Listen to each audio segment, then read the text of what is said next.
Could you imagine the face of a company CEO or high level executives of the company finding out that the janitor of their company ended up retiring with a higher net worth than them?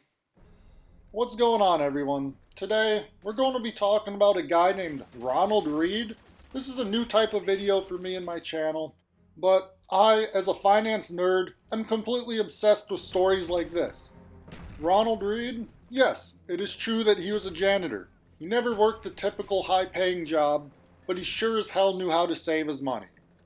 This story here, it's interesting to me because Ronald Reed ended up retiring, and at the time of his passing, his family discovered that he had a little bit of a nest egg of almost $8 million invested into the US stock market. Ronald was a member of the Greatest Generation, born on October 23rd, 1921, in Vermont. I am unable to find much information about his early life, but I am seeing that he walked about 4 miles to school every day, and then when he graduated high school in 1940, his quote in the yearbook was, "It is tranquil people who accomplish much." This just goes to show as a little prerequisite of the type of person Ronald was, and it kind of gives a glimpse into his future. Since Ronald turned 18 in 1940, he would soon find out that it might not be the best time to be over the age of 18, considering America was about to be thrown into World War II. December 7th, 1941, Japan bombs Pearl Harbor, and America is now in the war. Ronald ends up enlisting into the United States Army at some point, and he ends up having a great career in the Army. He ended up being deployed to North Africa, to Italy, and then the Pacific Ocean Theater. In Italy, he worked as a military policeman. During his time in the Army, he ended up reaching the rank of technician 5th grade. Ronald was honorably discharged from the Army just before Christmas in 1945. Soon after, he returned to Vermont. Ronald worked as an attendant and a mechanic at a local gas station for almost 25 years. Later in his career, him and his older brother Fred ended up buying the gas station and then selling it upon retiring. He retired in 1979, but this stint of retirement only lasted a year, as Ronald ended up getting bored and ended up going back to work, and he became a janitor at a local J.C. Penney. He worked as a janitor for almost 17 years before he ended up retiring for good in 1997. Now, let's get into the juicy stuff. Ronald's stock market portfolio. The stock market portfolio that elapsed his net worth to almost $8 million.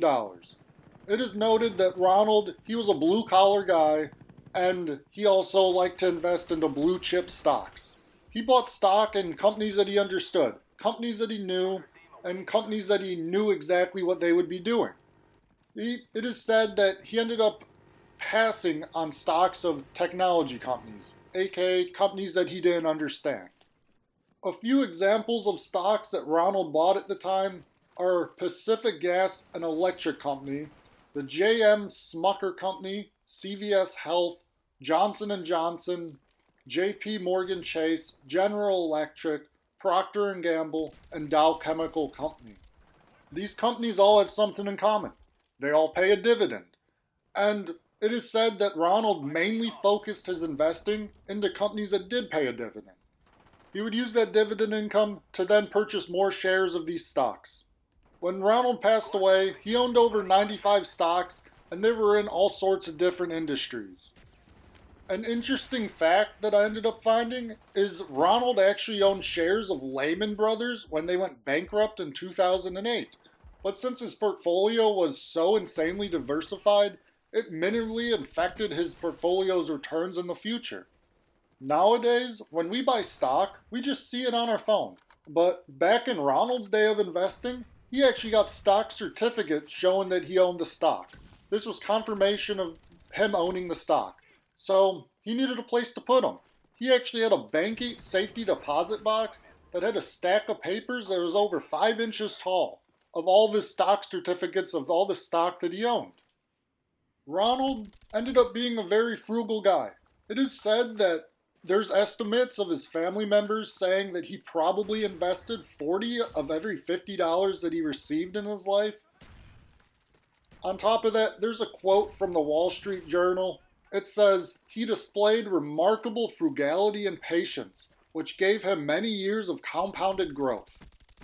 To me, that just kind of sounds like the correct formula on how to become a multimillionaire over the course of your lifetime. Ronald Read passed away June 2nd, 2014 at the age of 92. There's many things that we can take away from the story of Ronald Read, but to me, I think that the biggest thing is this just goes to show that anybody can make it over the course of their lifetime. As long as you can live your life frugally, you can start investing early, and you can invest often, the years of compound growth in your portfolio and compound interest will take you places that you never thought was possible. I would like to end this video by just saying thank you to Ronald Reeves for not only your amazing story on investing, but also your years of service during World War II. I hope this story actually impacts a lot of people out there, and it motivates a lot of people to live their life more frugally and invest more and invest as often as they can. Please leave your comments down below, leave a like if you enjoyed, and I'll see you guys in the next video.